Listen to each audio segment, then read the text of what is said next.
Teologia escolástica e Tomás de Aquino. Aí uma pergunta para vocês aí. Quem souber responder não precisa mais vir. Está dispensado. A pergunta, famosa pergunta: quantos anjos podem dançar na ponta de uma agulha? Não sabemos se essa pergunta realmente foi tratada pelos teólogos escolásticos, mas poderia perfeitamente ser. Porque o escolasticismo ele tem essa característica de propor perguntas assim, às vezes meio absurdas, né? Vamos tentar entender um pouco o que é a teologia escolástica. Teologia escolástica nada mais é do que a forma como a teologia era feita na Idade Média. Era uma técnica, uma maneira de se fazer teologia. Não foi sempre assim, isso aí foi uma invenção da Idade Média, fazer teologia dessa maneira.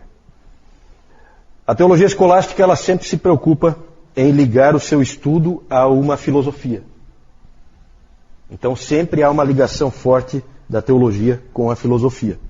Historicamente, a filosofia grega mais próxima do cristianismo era a filosofia de Platão.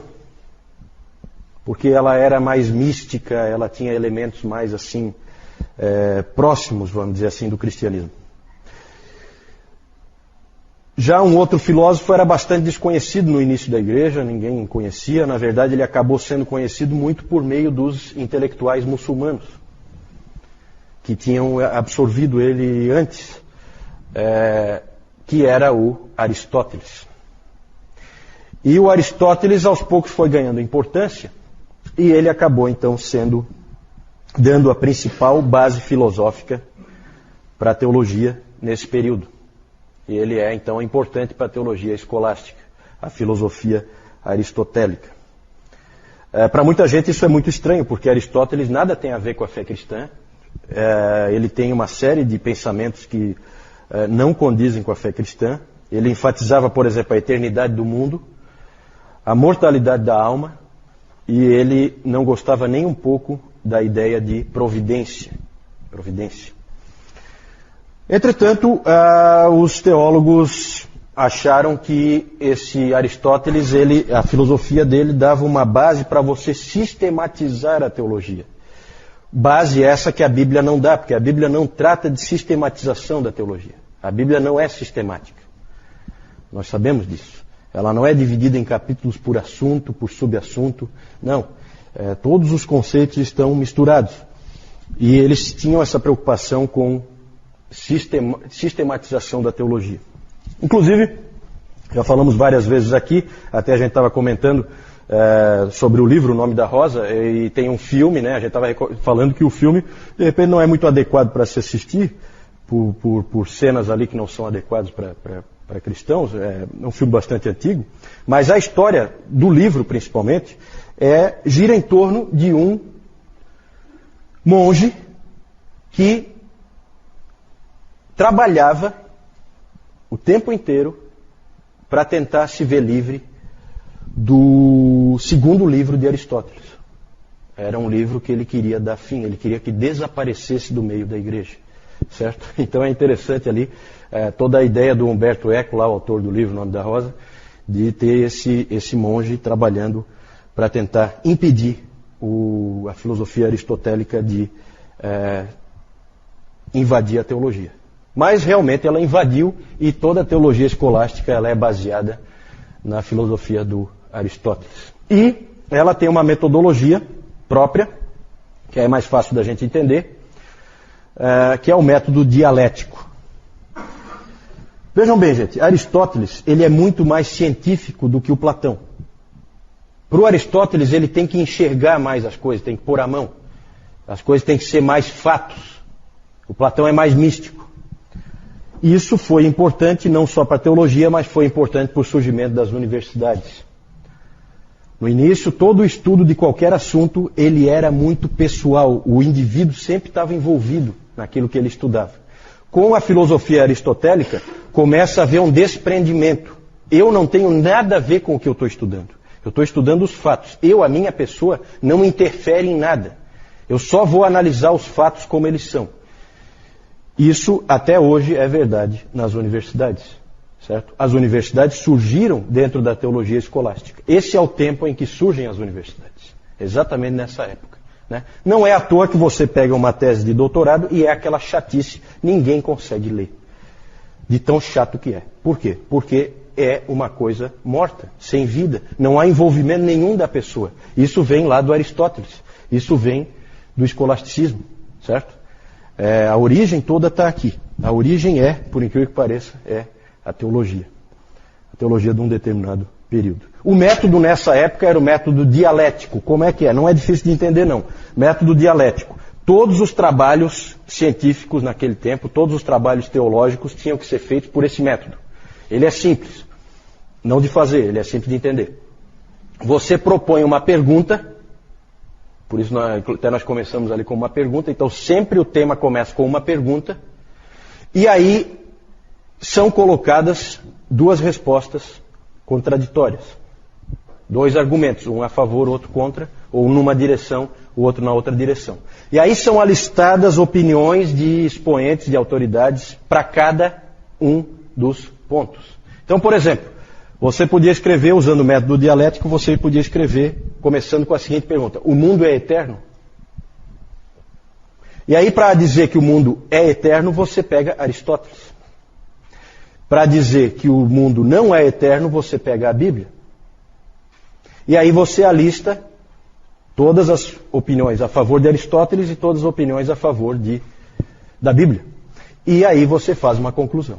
Era assim que todos os trabalhos eram feitos nessa época. Se você fosse um aluno de uma universidade, você ia ter que se esperava que você fizesse o teu trabalho lá da tua faculdade, tinha que ser feito nesse modelo, usando esse método dialético. Certo? Vamos falar de alguns teólogos escolásticos. Primeiro, Anselmo. Anselmo foi bispo da Cantuária, na Inglaterra, mas ele era italiano. E o Anselmo, ele tem umas contribuições bem importantes na teologia, tá? Esse sujeito aí é importante para a teologia. Ele escreveu um livro chamado Proslogium. Nesse Proslogium ele começa por essa ideia: creio para poder entender.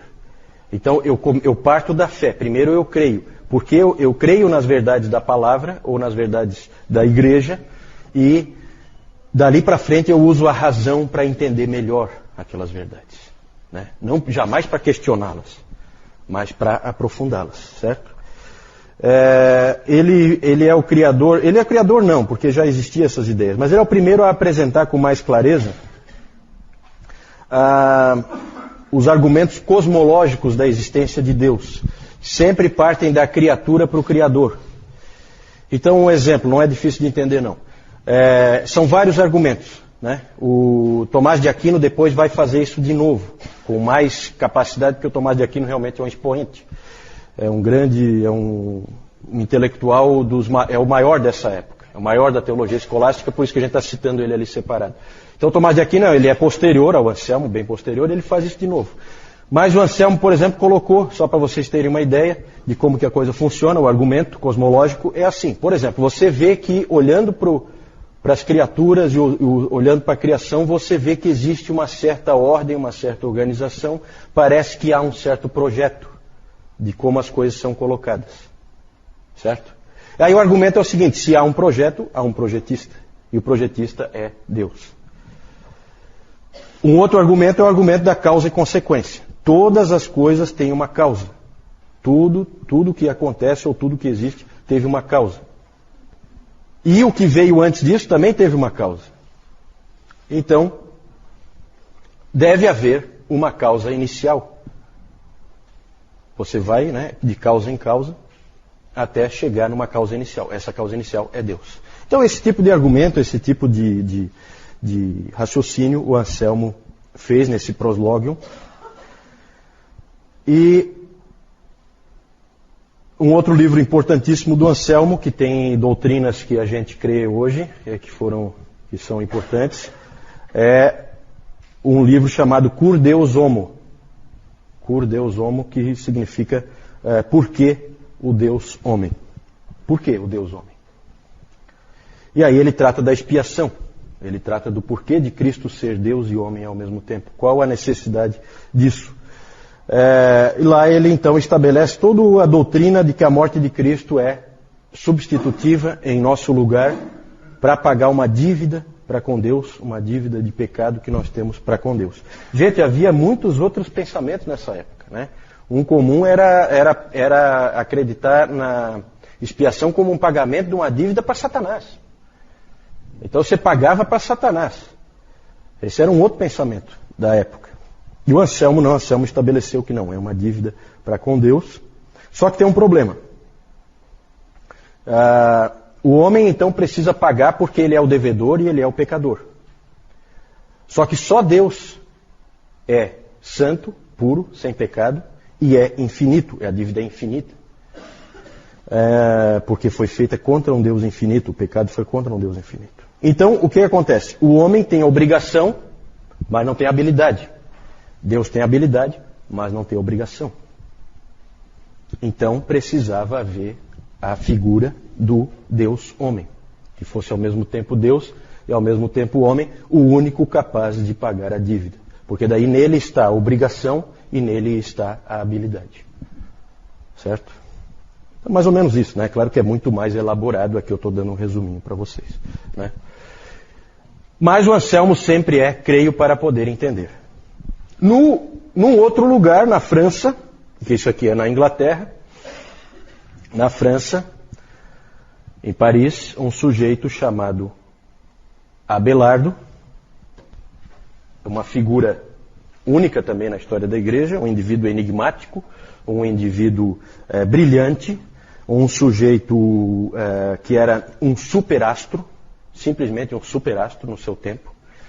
Todo mundo conhecia Pedro Abelardo. O Abelardo, ele era considerado o debatedor invencível. Ele vencia qualquer pessoa em qualquer assunto num debate. Hoje, para nós, isso aí é uma coisa assim que não apela muito, né? Na época, ele era simplesmente uma superestrela, esse Pedro Abelardo. Vinha gente de todos os lugares para ver o Abelardo em ação. Esse Abelardo, a história dele, talvez alguns conheçam, é uma história meio triste, depois nós vamos falar disso, bastante triste. Mas ele veio com um outro conceito, diferente do Anselmo. Ele veio com a seguinte ideia: eu preciso entender para que eu possa crer.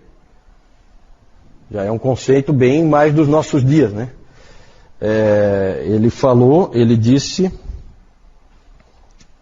ele duvidava, ele disse assim, ele disse que duvidando é que se faz as questões certas, e respondendo-as é que se chega à fé.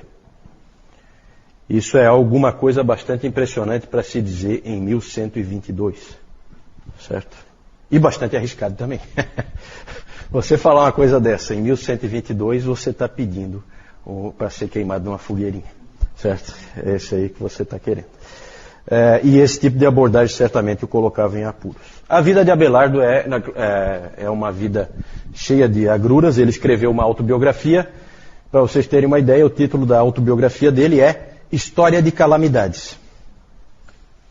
E a vida dele já começa com uma calamidade, porque ele era um professor. Na verdade, pode-se dizer que ele é quase que um criador, um fortalecedor da Universidade de Paris, que se tornou uma das principais universidades desde o início. E vinha gente estudar com Abelardo de tudo que era canto.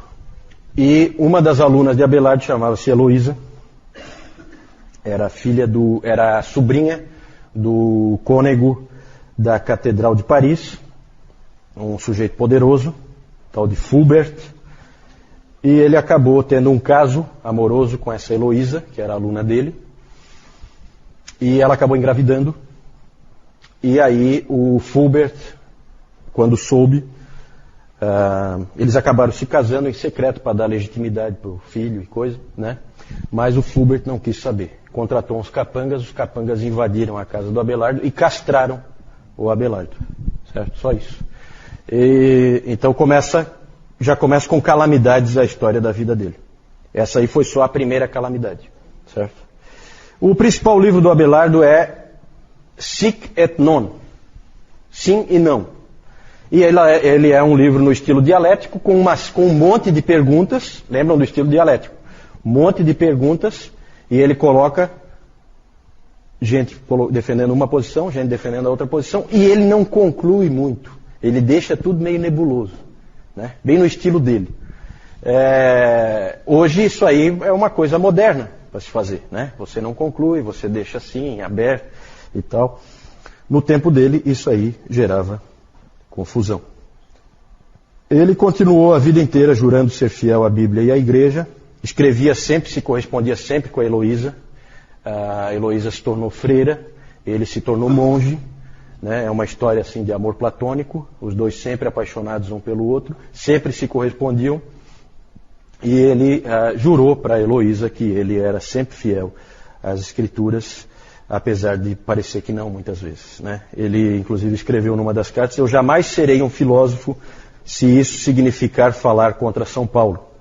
Eu jamais serei um aristoteliano se isso for separar-me de Cristo. Então, isso ele falou para Heloísa, garantindo para ela que ele permanecia firme. Só que, na verdade, parecia que ele fazia sempre o contrário, que ele, na verdade, atacava, assim, o ensino de Paulo e que ele era um aristoteliano ferrenho, sim. Acabou morrendo sozinho e sem amigos em um mosteiro em Cluny, em 1142. O próximo, Pedro Lombardo. Esse cara escreveu os 4 livros das sentenças. Então é muito comum esses livros de sentenças na Idade Média, porque é exatamente isso que os caras fazem nos livros. Por causa do método dialético, eles copiam sentenças, citações, frases de outros autores, um monte de cópias de frases de outros autores. O que o Pedro Lombardo fez foi escrever esses 4 livros das sentenças, que eram essas frases colocadas de uma maneira, frases dos pais da igreja, frases de tudo, filósofos, frases de tudo que é fonte, colocadas de uma maneira sistemática. Certo? Por capítulos. Assunto tal. Agora, né? Na verdade, esse livro, 4 livros das sentenças, é o livro de teologia da Idade Média. Para você ser um teólogo na Idade Média, você precisava dominar esse livro aqui, né? O Alistair McGrath disse que esse é um dos livros mais chatos de se ler que já foi escrito. Pode até ser, mas que era o livro de teologia que todos tinham que conhecer, era. O Calvino cita o Pedro Lombardo umas 100 vezes, mais ou menos. Mas jamais favoravelmente, como ele fazia com Agostinho, né? Ele não era tão bonzinho com esse Lombardo, não. Uma frase do Calvino, que tem referência ao Pedro Lombardo. Quando Agostinho clareia algum ponto, Lombardo trata de obscurecê-lo. E se há algo minimamente contaminado em Agostinho, e o Agostinho tinha bastante coisa contaminada, e o Calvino sabia disso, então ele fala, e se há algo minimamente contaminado em Agostinho, Lombardo o corrompe completamente. Então, não é muito amigável, né, a maneira como ele coloca. Vamos falar do próximo. Tomás de Aquino. Vejam que ele é posterior, né? Ele vem bem depois, mas ele é o grande expoente da teologia escolástica e, sem sombra de dúvida, o principal teólogo católico romano de todos os tempos. Certo? Ainda hoje é. Quando nós falamos sobre os séculos de destaque de cada um dos grandes ramos do cristianismo, nós falamos que o século IV é o século principal para a Igreja Ortodoxa Oriental. Nós falamos que para o protestantismo é o século XVI. E nós falamos que para o catolicismo romano é o século XIII. Não por causa do século em si, mas por causa de quem viveu nele. Certo? Tomás de Aquino. Quando menino, ele era apelidado pelos colegas de o boi mudo. O boi mudo. Porque ele era um menino muito... Sabe como é que é gurizada no colégio, né? Então eles não perdoam, né? E aí ele parece que ele era muito grande e ele era sempre quieto, nunca falava nada nessa época, né? Então ele era o boi mudo. Hoje ele é conhecido como Dr. Angélicos, título que ele recebeu na Igreja Católica, o principal teólogo do catolicismo.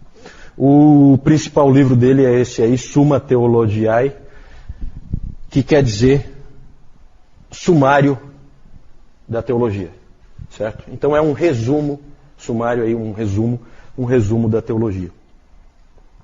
Na verdade, se você pega hoje esse livro, vai numa biblioteca e você vai ver, ele é em diversos volumes, certo? Esse sumário, não sei que raio de sumário é esse. Ele disse que esse livro ele escreveu para iniciantes em teologia, certo? Então são diversos volumes, nas versões modernas hoje são mais de 4.000 páginas, certo? Mas é para iniciantes em teologia. Então, tá, Moisés? Para tu fazer um cursinho aí, né? Na verdade são 512 questões, sempre usando, né, o método dialético, certo? E ele vai trabalhando aquilo com extrema sistematização, né? Falou em teologia sistemática, falou em Tomás de Aquino. Um indivíduo extremamente capaz.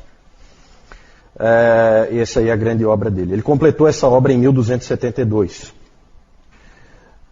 Quem lê a Suma vê um exemplo de teologia escolástica. Ela é totalmente impessoal e monótona, certo? Porque é assim o estilo, né? Lembra lá da tese de doutorado? É aquela chatice ali. Depois, quando a gente vai ver Lutero e Calvino, é completamente diferente. Você lê um Lutero, aquilo é uma coisa viva, chega a pulsar na tua mão. É totalmente diferente. É uma quebra com essa teologia aí, certo? É a vida ali. Isso aqui não tem vida nenhuma. É uma coisa morta. Então, a teologia escolástica sempre tem essa característica de uma coisa meio morta. O Lutero dizia que só a experiência faz o teólogo. Para ele, você tem que viver para ser teólogo. Depois nós vamos falar do Lutero. Estamos chegando, né? Domingo que vem nós vamos falar do Lutero. O Lutero alegava que a teologia de Tomás de Aquino era desprovida de vida. Ele admirava a vida cristã do Tomás. Não gostava da teologia, mas admirava o homem Tomás de Aquino. Lutero era professor, né? Você tem que lembrar disso. Ele era professor. Então, para os alunos dele, ele contava que toda vez que o Tomás de Aquino era elogiado, e ele era sempre elogiado, porque ele era simplesmente um gênio, ele fazia o sinal da cruz debaixo da batina por causa do pecado do orgulho. O Lutero sempre contava essa história. E ele contou pelo menos 5 vezes, ele contou uma história nos livros, né, que ele escreve, o Lutero, em que ele dizia que Deus apareceu para Tomás. Isso é uma história, né? Deus apareceu para Tomás e disse para o Tomás o seguinte: escreveste bem sobre mim. Que recompensa gostarias de ganhar? E a resposta do Tomás: somente tu mesmo, Senhor. Então esse aspecto do amor de Tomás de Aquino com Deus, que é isso aí Lutero admirava. Para Lutero, Tomás é um exemplo de como um grande homem pode estar completamente enganado no que ele pensa. Né? É assim que Lutero via Tomás de Aquino. Em 6 de dezembro de 1272, o Tomás simplesmente parou de escrever a Suma. Ele não terminou a Suma. Questionado, ele tinha escrito já inúmeros livros. E ele não tinha 50 anos de idade ainda.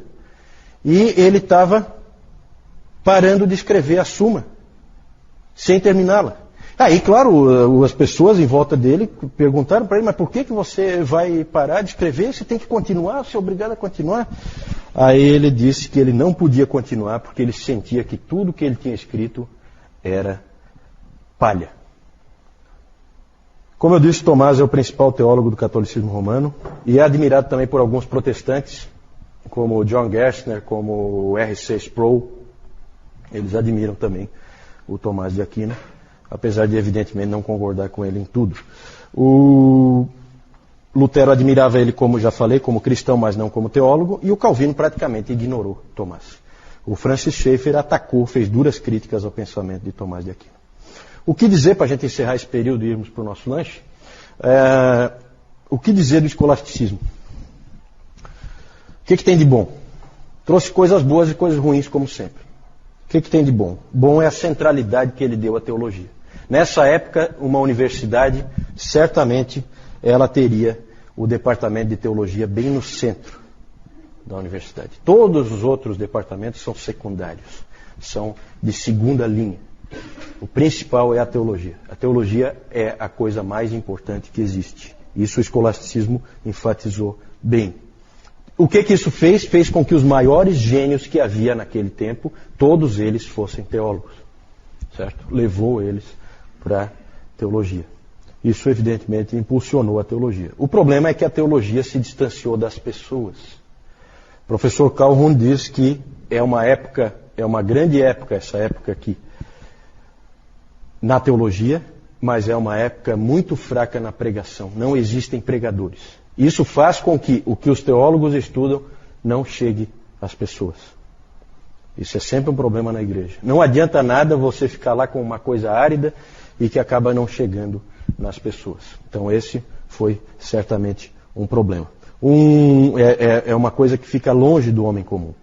Um pensador do fim da Idade Média comparou os escolásticos com médicos que depois de estudarem a medicina e se prepararem e estarem prontos para curar as pessoas, eles então se sentam e ficam conversando enquanto as pessoas morrem de peste negra. Certo? Era assim que ele via os teólogos escolásticos. Um aspecto interessante, já que no início eu pus aquela pergunta de quantos anjos podem dançar na ponta de uma agulha, esse aí a gente não sabe se houve esse debate, mas um debate que houve, para vocês terem uma ideia, da aridez e da perda de tempo que às vezes o escolasticismo tinha, é um debate que ocorreu numa universidade da Bélgica, em 1493, já bem depois disso aqui, em que a pergunta, método dialético, sempre começa com uma pergunta, a pergunta era a seguinte: 4 orações de 5 minutos, tá? Valdir, depois para você pensar aí, depois do intervalo o Valdir vai nos dar a resposta. 4 orações, no método dialético, tá? Então você pergunta aí para o Newton, para o Moisés, o que é que eles acham, daí você escreve, né? Depois você traz uma conclusão. A pergunta é a seguinte: 4 orações de 5 minutos em 4 dias consecutivos tem mais chance ou menos chance de ser respondido do que uma oração de 20 minutos? Isso gerou um debate longo, certo? Entre grandes teólogos ali daquela universidade, tentando responder essa pergunta. Tão relevante, importante, né? Por isso que aquela pergunta do início dos anjos dançando na ponta da agulha não é tão impossível de ter sido debatida nesse tempo, tá?